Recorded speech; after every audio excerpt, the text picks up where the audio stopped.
we thought that AI was going to come in and it was going to take a lot of entry-level jobs. Yeah. And we'll see some of that, but where we're really seeing the most impact is in that sort of middle manager tier. Yeah. Because you can't replace the strategy and the vision of sort of your C-level leadership, but AI is getting really good at parsing out the tasks and creating sort of the marching orders for the doers. And I think what that does, Dacia, is it puts so much pressure on teams and team performance and making sure that you have the right teams that are autonomous, empowered to make decisions, and able to really sort of shift their approach to how work gets done.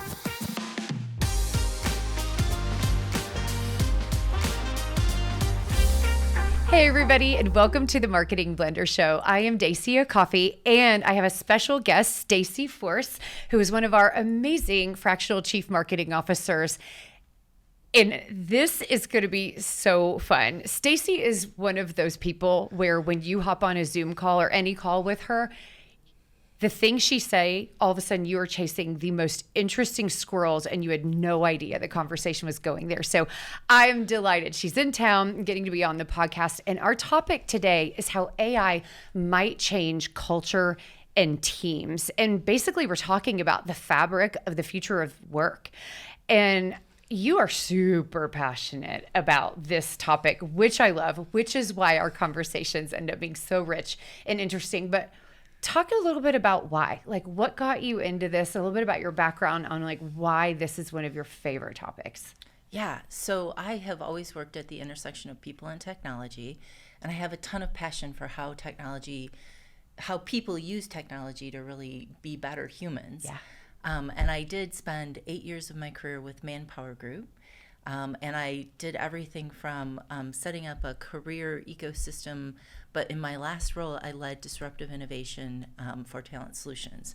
And as part of that, I spent a lot of time thinking about, how did you take people who maybe were working in a blue collar role, and what did they have to do to upskill themselves to start to move into knowledge work? And it was a really fascinating thing because we did all kinds of studies. We built a really robust talent ecosystem. And in the end, the thing that made people really well equipped for knowledge work, it wasn't the skills that they had necessarily. It was their sort of attitude, their learnability. Interesting. And their desire for growth. Yeah. And some of the careers that we saw the most stickiness when people had sort of one opportunity for training or certification were things like massage therapist. Yeah. And so it really was, it really was about like tapping into what people were passionate about. Yeah. The other thing that we saw with ManpowerGroup is we often hired people for a set of skills, hard skills. Yeah. I code. I, am really good at project management. And those weren't always the best matches. What we really learned and understood was the things that made people sticky in different roles were soft skills. Yeah. How good they were at communication, critical thinking, collaboration, creativity. And so, as I continued to explore, I moved from ManpowerGroup to Korn Ferry, where we really started using Microsoft Viva and thinking about how we could sort of datafy people's behavior. Yeah. And then use that data to help take a poor performing salesperson and make them into a high performing salesperson. All of that experience sort of has gone through and coalesced, and it has been an extraordinary couple of years as AI and different tech starts to come in and impact what people are doing. Yeah. I believe that organizations haven't properly thought through what does it mean when people are working alongside of AI. And so I've spent a lot of time in the last couple of years working with really smart people to start to think about, okay, if hard skills expire faster than ever before, and you could potentially be running a $10 billion organization with 3 people, like what does that mean for workforce? And what does it mean for organizations today? Yes. Well, and there's so many things already that you said that I'm like, so number one, just the provocation that technology can help us be better humans. I think that is a dramatic reframe from what we hear in the media And there's some truth to that, staring at a screen or social media, in the age of distraction and that type of thing, that it can be detrimental.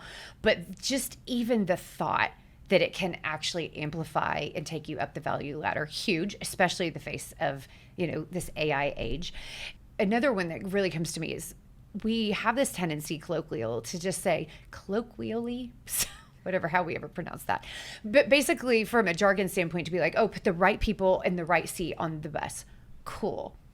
And then you try to do that. And what does it mean? Because, you're talking soft skills versus hard skills. What if we get it wrong? How do we move? How do you move those people, right? Because unfortunately we end up shifting into just hold people accountable. And you're really talking about getting deeper insights into motivation and the pathways that people can take and how and where they add value. And it's very different from traditional management theory. And I think what's actually happening in the day-to-day environment of roles. And so, wow, it's nice to hear a positive point of view on this. So similarly, you've given me a couple different provocations that I want to come back to. But, when I think about the way that I use AI, I kind of think, why wouldn't I sit down and have, Neil Stevenson on one side of me and, Virginia Woolf on the other? Or, why can't I bring the experts that are going to up-level my work and help me be more creative? And I think in order for people to, use AI and benefit from it, right, we're going to have to figure out how to continue to always be the orchestrator of it. And so it will require us to change our skill sets for sure. But there isn't any reason that we can't be ahead of that curve. We have the human skills, right? Like we have the creativity to be thinking about and going through those loops. Yeah. I love it. So how does this end up impacting teams? Because, when you think about AI, adoption happens on an individual level because it has to, right? Like you have to decide you're going to put your brain and your eyes and your hands, or your voice, whatever, in front of it and learn how to use it and adjust and figure out the inputs in order to get quality outputs. And then you're going to hear about whether an article or a team member or a friend, trying new things, and you find your way through it. And then hopefully you discuss what you learned. But generally it happens right here. It's very difficult what I'm seeing, and maybe you disagree, but to roll out AI broadly, other than to say, hey guys, go use it. Jump in there. So two things. Let's talk about AI maturity in organizations for a second. Oh, nice. Right. Yeah. So if you NAMDA and MIT did a study, and they said that organizations fall into sort of three basic levels of AI maturity. That first level is exactly what you're talking about. How do I use AI to be more productive? How do I use it to accomplish sort of known tasks in a more efficient way? Yeah. The second way that sort of the second level of maturity is now I'm using agentic AI, and I understand my processes well enough that I can kind of hive off whole processes to AI and find efficiencies that way. The third level of maturity is what everybody wants to get to, but is the most elusive for organizations. And that's really around how do I use AI to create net new revenue sources through recombinant ideas. Yes. And recombinant solutions. And, my hypothesis is most organizations are stuck in sort of 1 and 2. And until leadership dramatically shifts, they won't have the ability to get to 3. Because current leadership is really slow. We know that it takes large organizations to go 9 months to go from idea to pilot. Yes. And by the time they're piloting things, the moment has passed in a lot of ways. And so you've got the stress of sort of AI maturity for organizations. And then from a team perspective, we thought that AI was going to come in and it was going to take a lot of entry-level jobs. Yeah. And we'll see some of that, but where we're really seeing the most impact is in that sort of middle manager tier. Yeah. Because you can't replace the strategy and the vision of sort of your C-level leadership, but AI is getting really good at parsing out the tasks and creating sort of the marching orders for the doers.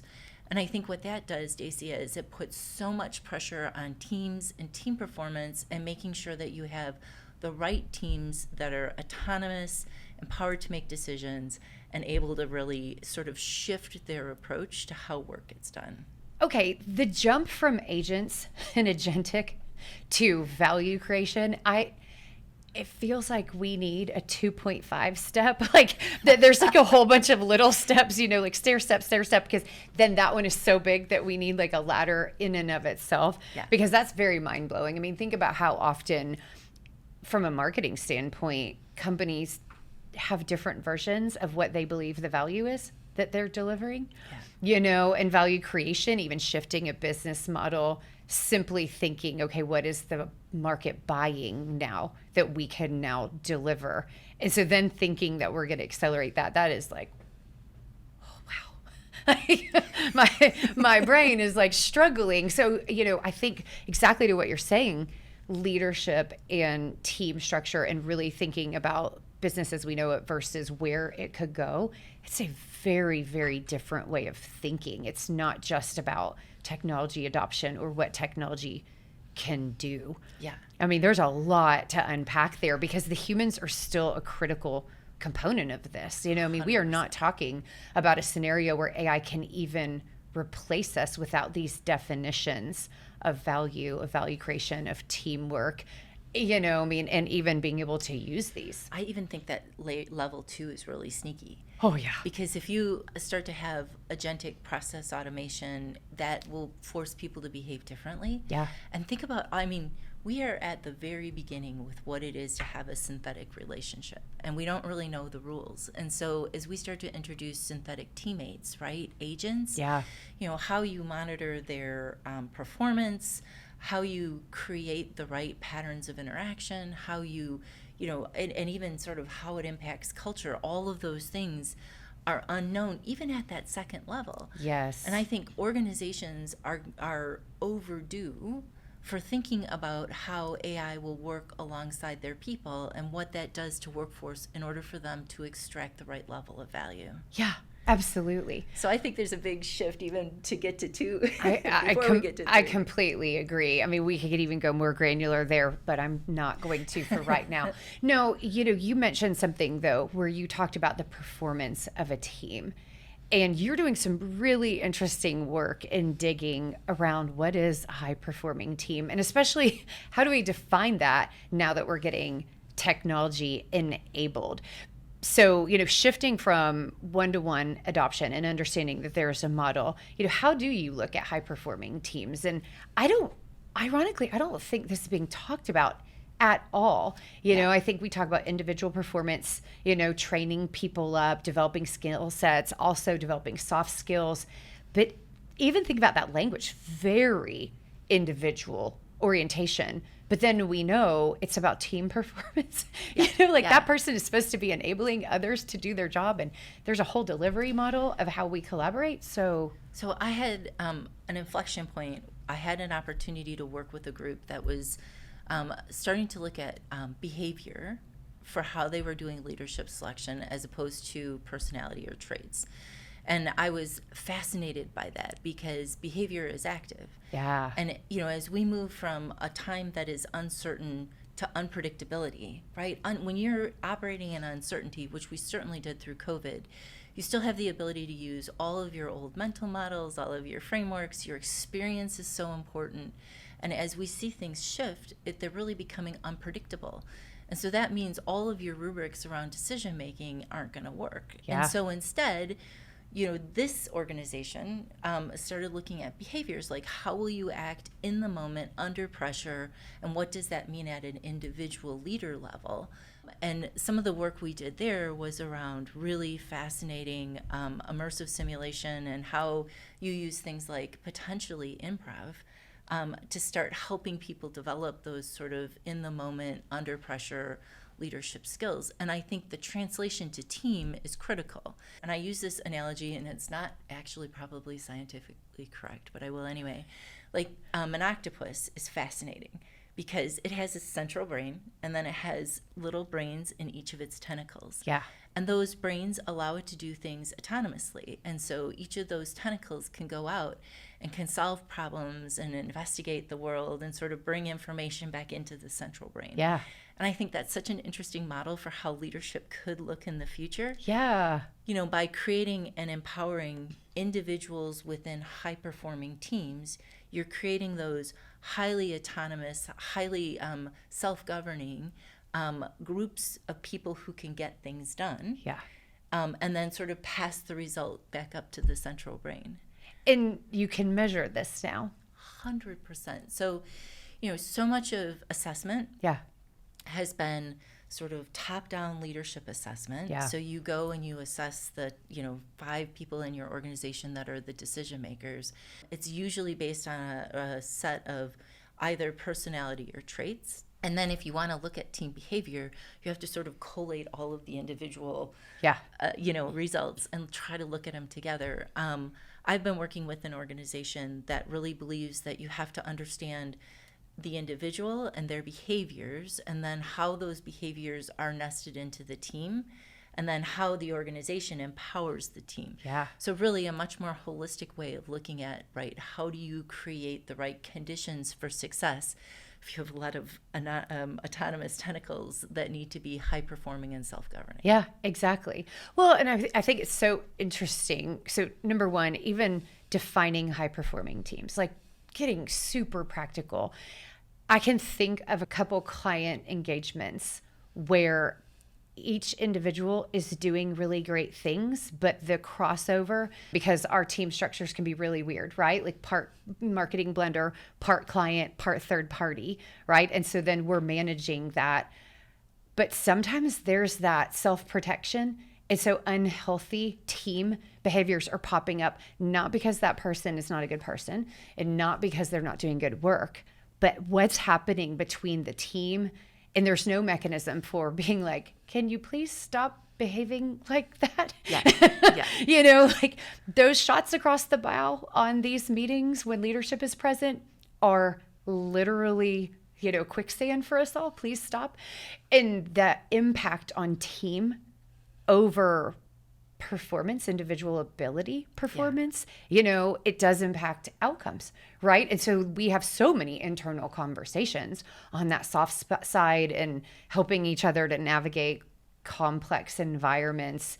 But it would be so interesting to not vilify and to have mechanisms to track and talk about team performance and even build things moving forward, especially if you do have a team member change, or an opportunity or an expansion to go, wow, what if we built the team intentionally from the very beginning? Yeah. Like really interesting in regards to what does performance look like then, basketball.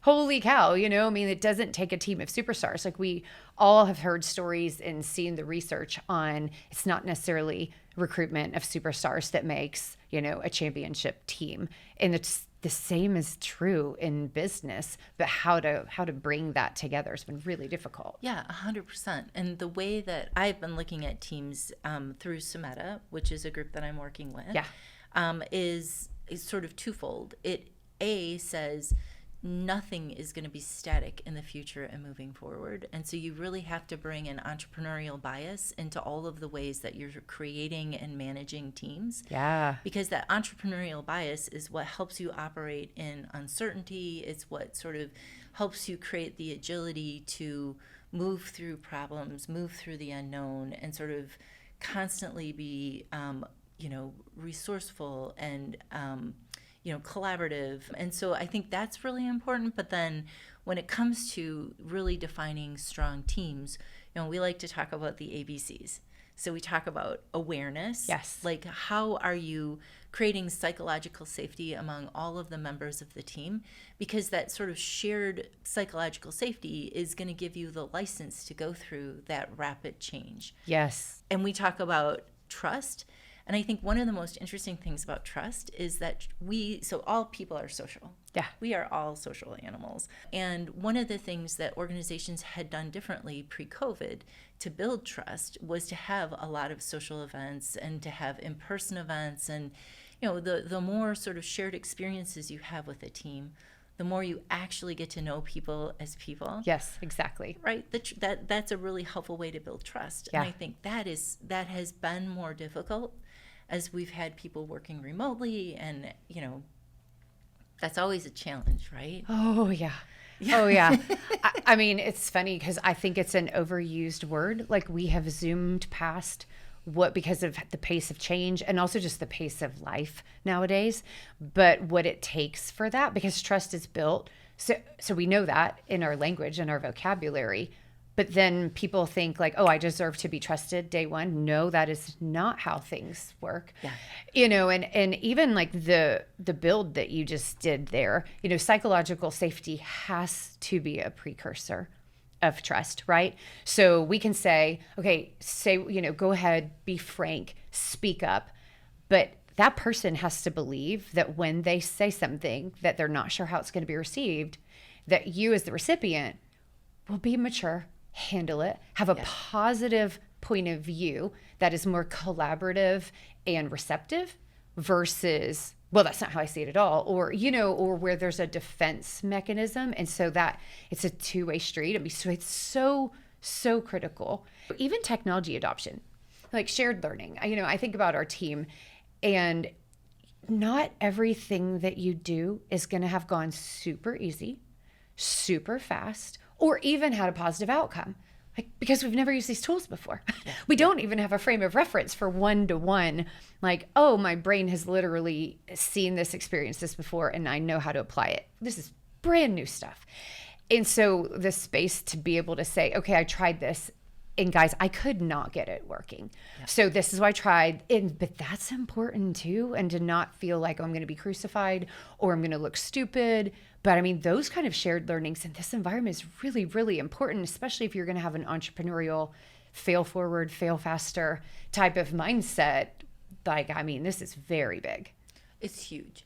It's huge. And I think trust is one of the things that's hardest for big organizations, and particularly as you start having AI come in and monitoring.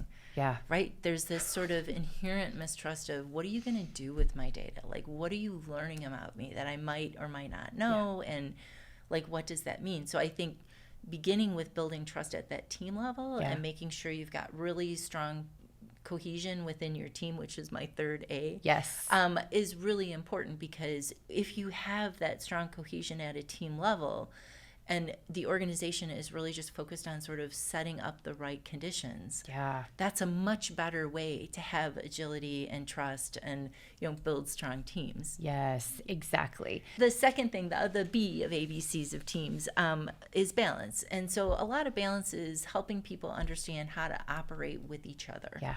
So role clarity is really critical when you start to think about balance. And I think we'll talk about sort of the implication of AI in all of this in a minute. But, role clarity, if I understand what I have to accomplish and sort of what the people around me are tasked with, it's a lot easier to go and partner with people and to sort of, work together on things. The other thing for balance that's really important is having shared mental models. And this is one that I think you undervalue, but we're all working in so many different things, particularly here at Blender. We're touching so many different types of clients in so many different industries that it becomes really important to sometimes say, when I say, even like scientifically proven, we might not have a shared mental model for that. Or a lead. Thank you. That's the big one. When a client says a lead, we literally have to be like, okay, how do you define that? What happens? Who touches it? Where is it tracked? How do you work that? And you can't just assume a lead means a lead. Oh my gosh. I have one client that a lead is anybody who's visited their website. And I have other clients that the lead is practically ready to get married. 100%. So it is a meeting and they're like, when can I sign? Exactly. Yes. So you're absolutely right. And I think having a really good language and an intention. Yeah. So some of this is really intent-based too, is how do we build some of those shared mental models? And then process alignment. So I'm someone who has done a lot of breaking the rules in my career. However, me too. However, taking the time to thoughtfully create structure for people Particularly if you're working remotely, particularly if you're not sort of in a place where you can have a lot of those shared coffee conversations, that is just absolutely critical to create a high-performing team. Yeah, exactly. One of the things that I want to layer over the top of it that I'm wondering if the audience is thinking this is me too is, okay, I think we're flirting around with culture.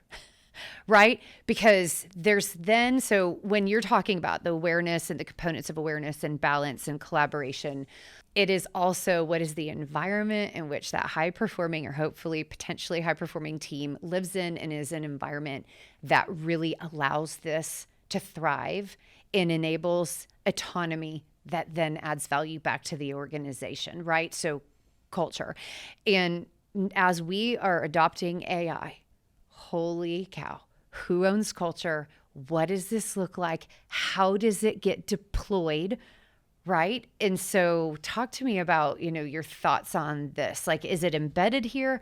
Are there core assumptions? Do we need to be more intentional? Because I got a lot of not humble opinions about this. So I'm like, okay, talk to me. Like, calm me, help me not jump on my soapbox here on this one. There is no question that you can't talk about individuals, teams, and organizations without talking about culture.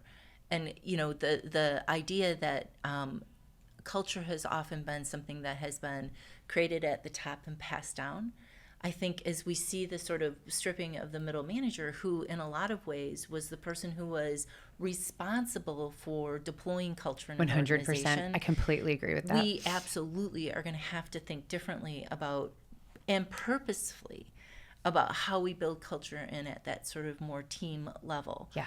Because, that flattening organization, and with everything changing, culture has to be something that you're practicing actively in a way that it can't just be on a poster in the lunchroom anymore. It's got to be something that you're infusing in all of the different ways that you're creating, forming, and maintaining teams. Yeah. Just to even dive a little bit deeper into that middle manager component, I completely agree, because when we've gotten the honor of doing culture work with our clients, it ends up leading into processes. What are you rewarding? What are you redirecting? What are we encouraging, right? We end up working closely with the recruitment teams as well as HR to make sure process is seeing that and layering it. Because I heard somebody say, culture is what happens when leadership's not in the room, right? Like, what's happening between me and you or any of the other team members when we're on our own, and is it consistent in other places of the organization? And so I completely agree, because the thoughtfulness around selecting the middle managers, training them, making sure they embody naturally or trained, right, what we want to share, like between each other, and then that they have the tools, define that as you will, to share it and like keep people going, and really building that. And if AI has the potential to gut middle management, there's no scenario where AI is like, hey, buddy, like, our culture is we are kind and we are positive and we don't gossip. Like, what?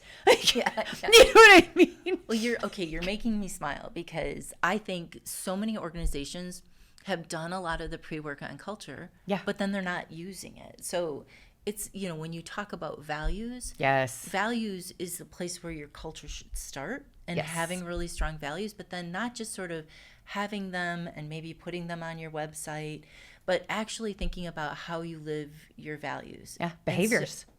And we are like behavior. Coming right back and around here to we go. And so if your value is curiosity, what are the things that you're encouraging your team to do to really help them be curious? And it's stuff like, we value always asking questions, or we always want someone to play the red herring. Like, someone should always be challenging the status quo. Right. If curiosity is a value, then what's the message of learning? I always, when I was at ManpowerGroup, would know that, people who had organizations that valued learning, but then people were afraid to take the time to do courses because they didn't want to get in trouble with their managers. And so it's kind of like, moving from having values to practicing your values is one of the things that we'll have to do. And, inevitably, when you start to bring AI into the equation, I think it gets even more interesting because who's thinking about onboarding their agents? Yes, no one.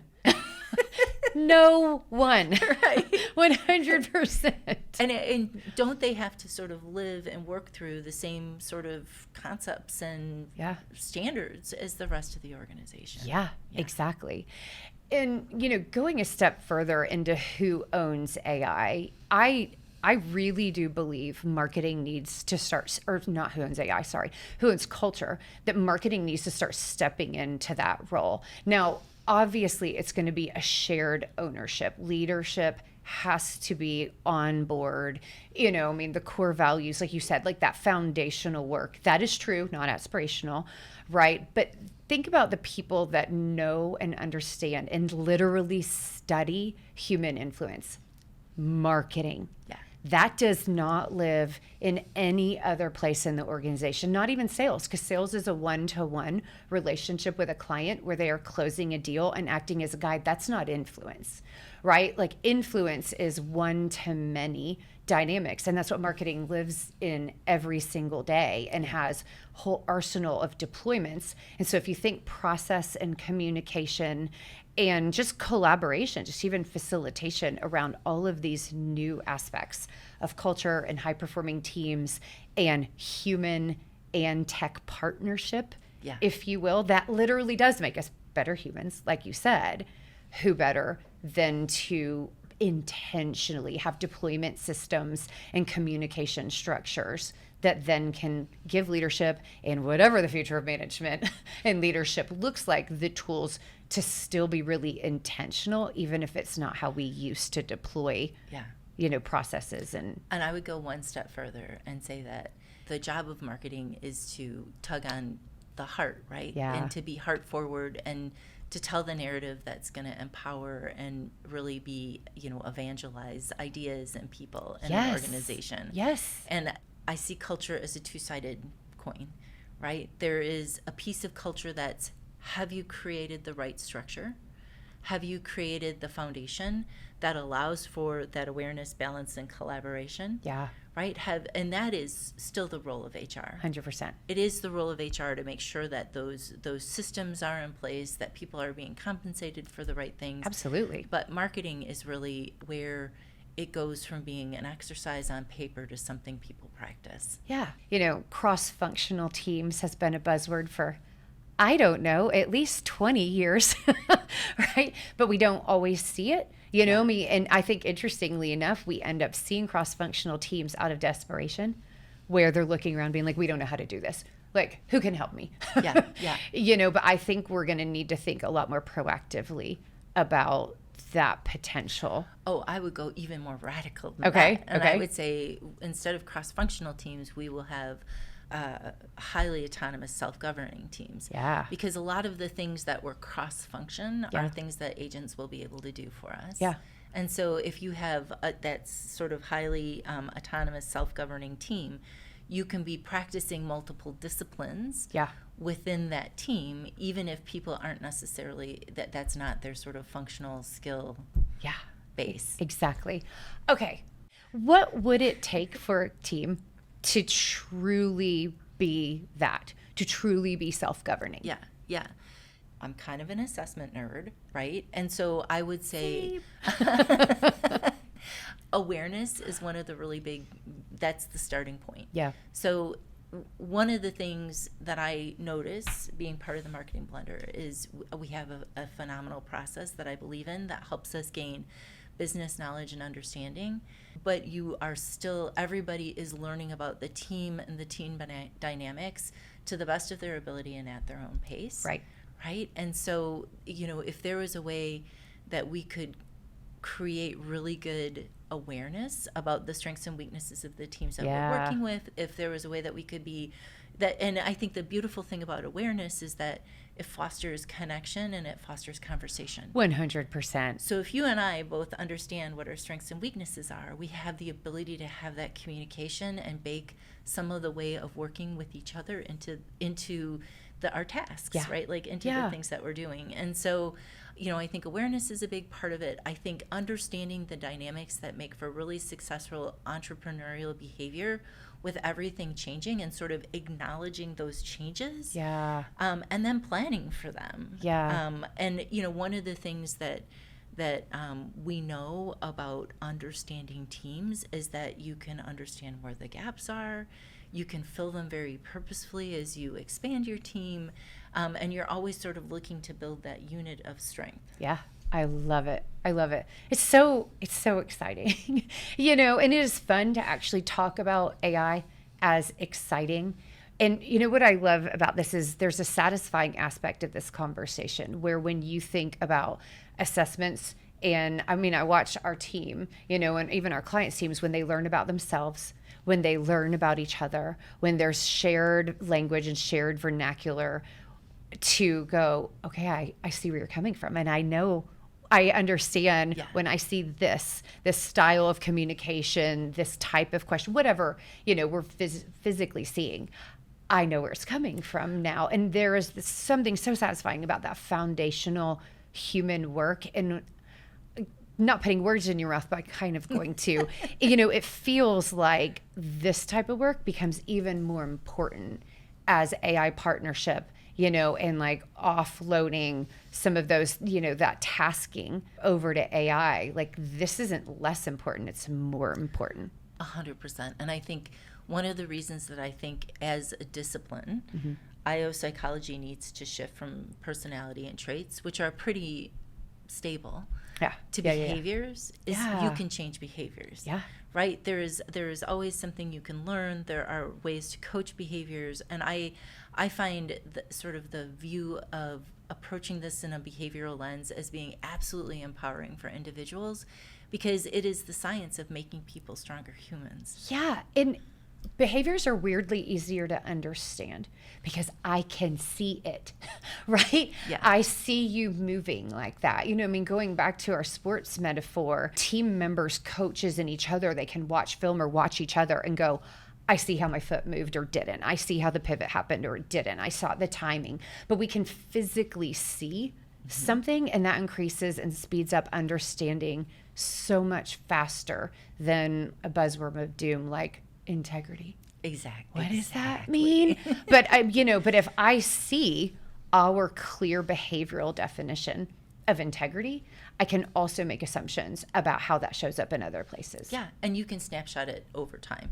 Yeah. So a lot of the sort of traditional 5-factor personality-based assessments are great insights, but you take that assessment once. Yeah.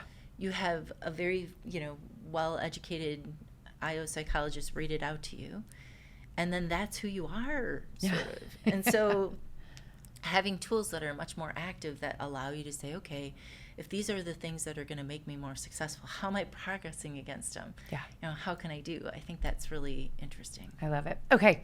Final question.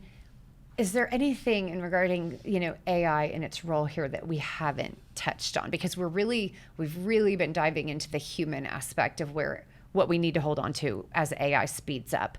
But are there other things that we need to at least address in this conversation as we wrap?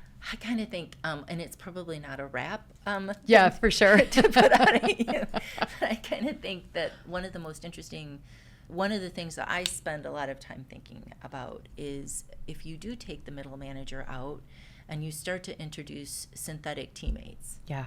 Right? What does that look like? What are the implications when you think about the ABCs of teams, when you think about human interaction, and when you think about what we all have to be doing sort of differently to be very purposeful about the way that we're shifting? Yeah, exactly. So much to keep talking about. I love it. Well, you guys, thank you so much. Listen, we would love to see your comments, your thoughts. If you've seen an article that you read, if you have a provocation, and if you want to argue with us, bring it on, because that's what it's going to take in order to really make sure that we are protecting our humanity, that we are stewarding the technology that's being put in our hands, and that even as individuals in small to medium-sized businesses or smaller teams, that we still remember we've got a voice and we've got ownership over the future, and that it can help make us better humans. So thank you guys so much. Make sure that you hit that subscribe button And spoiler alert, Stacey and I are doing a version of this conversation in regards to how AI is changing marketing and what the future of marketing looks like. So make sure to check that one out next week. Thanks so much, you guys, and onward and upward.